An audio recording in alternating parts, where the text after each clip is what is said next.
అందరికి వందనాలు. ప్రైజ్‌లా. ఈరోజు పరిశుద్ధ గ్రంథం నుంచి మార్క్స్ వార్త 15వ అధ్యాయం 25 వచనం చదువుకున్న పిల్లలు. మార్క్స్ వార్త 15వ అధ్యాయం 25 వచనం. ఆయన సిలువ వేసినప్పుడు చాలు ప్రార్థన చేసుకో. పరలోకము మా తండ్రి, నీకు పాదస్తుని వస్తున్న ప్రభువా, జైలు ద్వారా తండ్రి సంఘానికి కోసం బిడ్డలందరూ దీవించండి. యూట్యూబ్లో ఎవరైతే సబ్స్క్రైబ్ చేసుకున్నారో లేదా నీ బిడ్డలు నీ మాటలు వింటారో వాళ్ళని మీరు దీవించండి. తండ్రి ప్రభు, ప్రతి ఒక్కరిని నేను దీవించి నీ కృపలో భద్రపరిచి నీ వాక్యం మేము ధ్యానిస్తుండగా ప్రతి ఒక్కరితో మాట్లాడి బలపడ సహాయం చేయమని యేసుక్రీస్తు నామంలో వేడుకుంటున్నాను తండ్రి. ఆమేన్. పిల్లలు మనం చదువుకున్న వాక్య భాగం మనం చూస్తే యేసుక్రీస్తు ప్రభు మరి మనం చూస్తే ఆదాము పాపం చేసినప్పుడు ఒక మనిషి ద్వారా లోకమంతా పాపం విస్తరించింది. కానీ మానవుడు చనిపోయి నరకానికి పోవదని దేవుడే తన కుమారుని యేసుక్రీస్తు ప్రభుని లోకానికి పంపించాడు. మనం చూస్తే యేసుక్రీస్తు ప్రభు లోకానికి రావాల్సిన ఒకటే ఒక ఉద్దేశము. ఆయన ప్రభు ఎందుకు వచ్చాడంటే, మొట్టమొదట మనిషి ఆదాము పాపం చేసినప్పుడు ఆదాము ద్వారా ఒక మనిషి ద్వారా లోకమంతా పాపం విస్తరించింది పిల్లరా. కానీ రెండో ఆదాము యేసుక్రీస్తు ప్రభు ఈ లోకంలో జన్మించి పరిశుద్ధాత్మ ద్వారా ఈ లోకంలో 33 సంవత్సరాలు జీవించి శిలువ మీద కొట్టబడి సమాధి చేయబడి మూడో రోజు తిరిగి లేచిన దేవుడు. ఎవరు ప్రభు దగ్గరికి వచ్చి ప్రార్థన చేస్తారో వాళ్ళు రక్షింపడతారని దీనికి వాక్యం చెలివిస్తుంది. ఈరోజు కొన్ని విషయాలు మనము వాక్యాన్ని శ్రద్ధగా ధ్యానించుకొని ముందుకెళ్దాం పిల్లరా. నిజంగా మనం చూస్తే యేసుక్రీస్తు ప్రభును సిలువ ఎన్ని గంటలకు ప్రభును సిలువ వేశారని మనము చూస్తున్నాం పిల్లరా. ఒక్కసారి చదువుకుందాం. మార్క్స్ వార్త 15వ అధ్యాయం 25 వచనం ఒక్కసారి. ఆయన సిలువ వేసినప్పుడు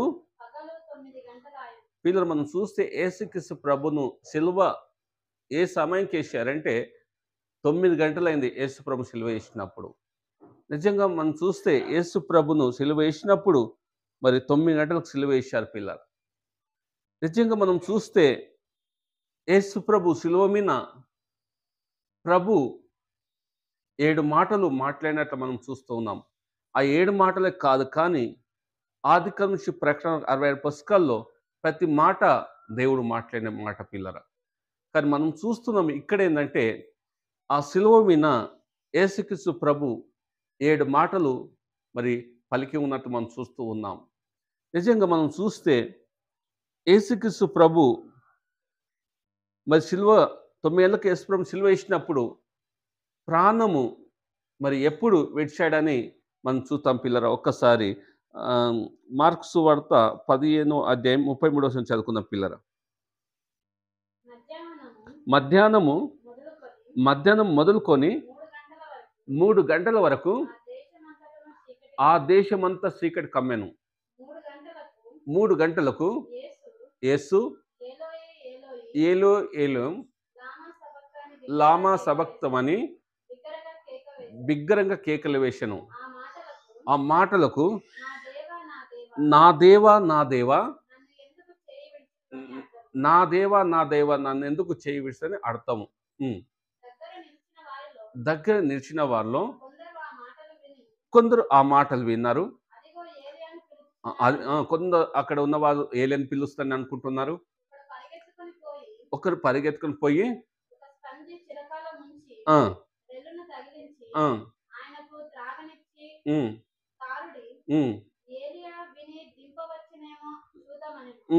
ఏలియా సుతము యేసు ప్రభును శిలువ మీదకి ఎదిస్తాడని అని ఎగతలుగా మాట్లాడుతూ ఉన్నారు కొంతమంది.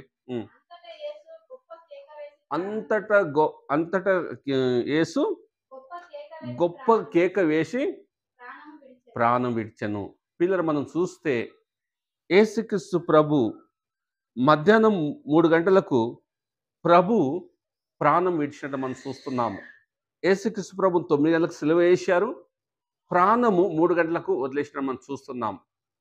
అయితే యేసు ప్రభు నిజంగా యేసు ప్రభు సిలువ మీద చేసిన ప్రార్థనలు 7 మాటలు పిల్లరా నిజంగా మనం ఒకసారి ధ్యానించుకుందాము. 7 మాటలు మనము చూసుకోలేం కానీ, ఒక్క మాట మొదటి మాట మాత్రము నేను చెప్పాలని ఆశ కలిగి ఉన్నాను పిల్లరా. నిజంగా మనం చూస్తే లూకా సువార్త 23వ అధ్యాయము 34 వచనం చదువుకుందాం పిల్లరా. లూకా సువార్త 23వ అధ్యాయం 34 వచనం చదువుకుందాం. లేకపోతే 33 చదువుకుందాం.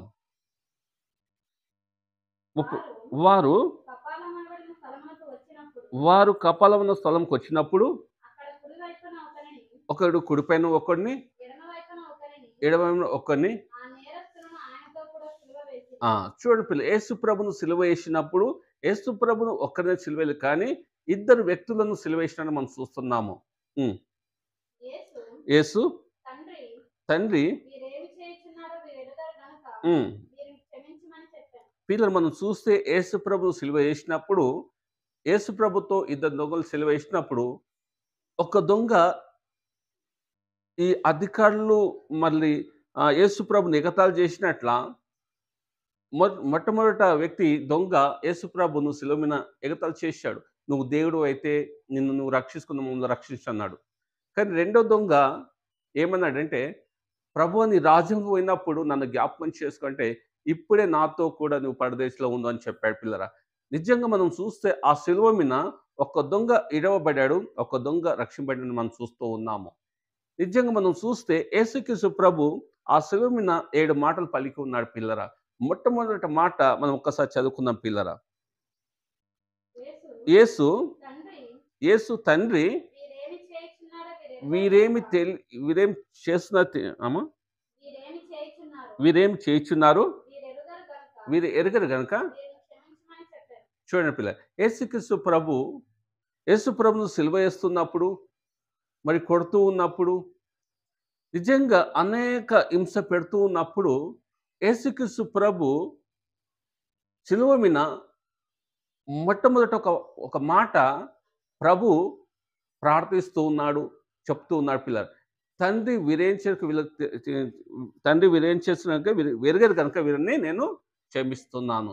నిజంగా మనం చూస్తే పిల్లరా యేసుక్రీస్తు ప్రభు అంత సిలువ మీద కొట్టబడుతున్నప్పుడు నిజంగా హింసింపబడుతున్నప్పుడు ప్రభు ప్రార్థిస్తూ ఉన్నాడు. నిజంగా మనం చూస్తే ఎవరైతే హింసిస్తున్నారో వాళ్ళని క్షమిస్తూ ఉన్నాడు. ఈరోజు పిల్లరా యేసు ప్రభును సిలువ వేశారు, అనేక హింసించారు. మొట్టమొదటి ఒక దొంగ యేసు ప్రభుతో సిలువ వేసినప్పుడు ఆ దొంగ కూడా నువ్వు దేవుడు అయితే నేను మమ్మల్ని రక్షించని చెప్పాడు. కానీ రెండో దొంగ ప్రభు నీ రాజ్యంలో పోయినప్పుడు నన్ను జ్ఞాపకం చేసుకొని ప్రభును తెలుసుకుని ఆయన రక్షింపని మనం చూస్తున్నాం. ఈరోజు ఈ మాటల ద్వారా ఈ వాక్యం ద్వారా క్రైస్తవులు దేవుని సేవకులు ఏం నేర్చుకోవాలని నేను చెప్పాలనుకుంటున్నానంటే పిల్లరా, దేవుడు నా రోజులు పెట్టిన మాటలు చాలాసార్లు మనం ఏం చేస్తామంటే నేను యేసు ప్రభుకు ప్రార్థన చేస్తున్నాను చెప్పుతూ, నేను ఒక వాక్యాన్ని చదువుతాను చెప్తూ, నేను సంఘానికి వస్తున్నాను చెప్పుతూ, నేను సేవ చేస్తాను చెప్పుతూ మనకు పట్ల తప్పు చేసినప్పుడు మనం చాలాసార్లు మనం క్షమించాం పిల్లరా. కానీ నిజంగా యేసు ప్రభు ప్రేమను తెలుసుకున్న వాళ్ళు మారు మనసు పొంది సంఘం మీ పాపాలు ఒప్పుకొని బాప్తిసం దేవుని దగ్గర పాపాలు ఒప్పుకొని ఎప్పుడైతే మారు మనసు పొంది మీరు బాప్తిసం తీసుకున్నారో మొట్టమొదటి రావాల్సింది మారు మనసు లేని పిల్లరా మనకు పట్ల తప్పు చేసిన వ్యక్తులను మనం క్షమించాలి. ఎందుకు క్షమించాలంటే యేసు ప్రభు క్షమించినప్పుడు మనకు పట్ల తప్పు చేసిన వ్యక్తులను మనం క్షమించాలి. నిజంగా మనం చూస్తే ఈరోజు యేసు ప్రభు సిలువ మీద కొట్టబడినప్పుడు అనేక హింసింపబడుతున్నప్పుడు ప్రభు ప్రార్థిస్తూ ఉన్నాడు. నిజంగా సిలువ మీద ఒక 7 మాటలు ప్రభు పలికిన మనము చూస్తున్నాం. మొట్టమొదటి మాట తండ్రి వీరేం చేస్తారు కనుక వెరగరు కనుక వీరిని క్షమించని ప్రార్థిస్తున్నాడు. ఇలా ఈరోజు దేవుని యొక్క ప్రజలు ఎప్పుడు మర్చిపోవద్దు ఏంటంటే మన యొక్క పట్ల ఎవరైనా తప్పు చేసినప్పుడు కూడా మనం క్షమించే గుణం కలిగి ఉండాలి. నిజంగా మనం చూస్తే ఈరోజు మనం చూస్తే పిల్లరా మనం ప్రార్థిస్తుండొచ్చు, దేవుని యొక్క వాక్యాన్ని చదువుతూ సంఘానికి వస్తుండొచ్చు, లేకపోతే సేవ చేస్తుండొచ్చు, కానీ మనకు పట్ల ఎవరైనా పొరపాటు చేసినప్పుడు మనం క్షమించే గుణం కలిగి ఉండాలి. నిజంగా మనం చూస్తే ఎందుకు మనం క్షమించాలి? అంటే నా ప్రభు వాళ్ళని క్షమించినట్ల నేను నేను ప్రభు బిడ్డను, నేను దేవుని బిడ్డను కాబట్టి నా యొక్క పట్ల కూడా ఎవరైనా పొరపాట్లు చేస్తే నేను క్షమిస్తానని ఆ క్షమించే గుణము ప్రతి ఒక్కరు కలిగి ఉండాలి పిల్లరా.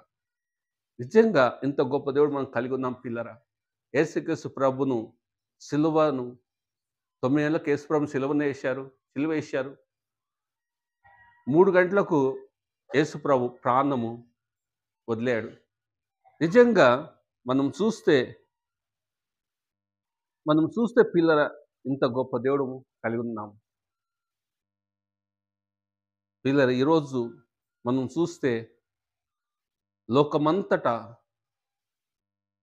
మరి గుడ్ ఫ్రైడే మరి ప్రతి సంఘంలో ప్రార్థన కూడిక జరుగుతుంటది. పిల్లలు ఈరోజు యేసుక్రీస్తు ప్రభును మరి సిలువ వేసినప్పుడు, కొట్టబడినప్పుడు, హింసింపబడుతున్నప్పుడు యేసు ప్రభు సిలువ మీద 7 మాటలు పలికినట్టు మనం చూస్తున్నాం. మొట్టమొదటి మాట ఏందంటే, తండ్రి వీళ్ళకు వెరగరు గనుక వీరిని క్షమించని ప్రభు ప్రార్థిస్తున్నాడు. నువ్వు ప్రభు బిడ్డవైతే, నువ్వు దేవుని బిడ్డవైతే మారు మనసులో ఇదొక కార్యము మనలో జరగాలి పిల్లరా. మనలో అలా జరుగుతలేదంటే చాలా పిల్లరా వాక్యముతో మన జీవితమును చూసుకోవాలి ఎప్పుడు కూడా.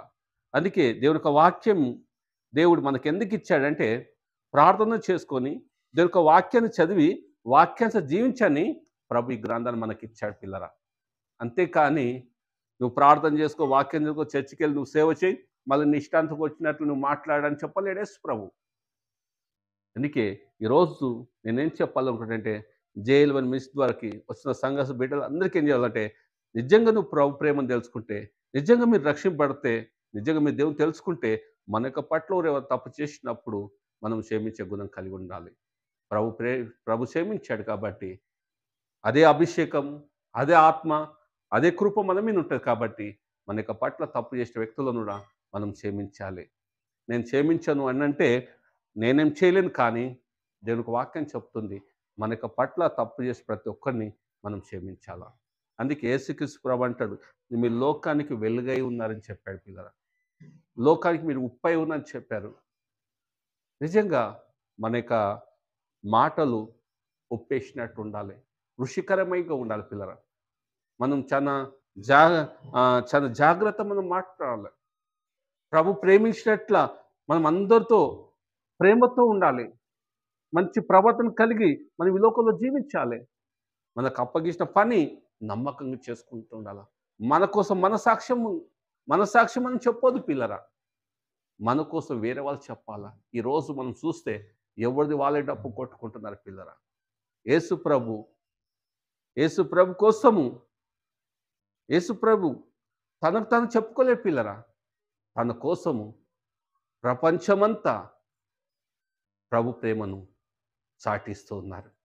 ఈరోజు పిల్లరా యేసు ప్రభు ప్రేమను తెలుసుకున్న ప్రతి ఒక్కరూ పాత జీవితం వదులుకొని పాతవి గతించను, అవి కొత్తవాయను.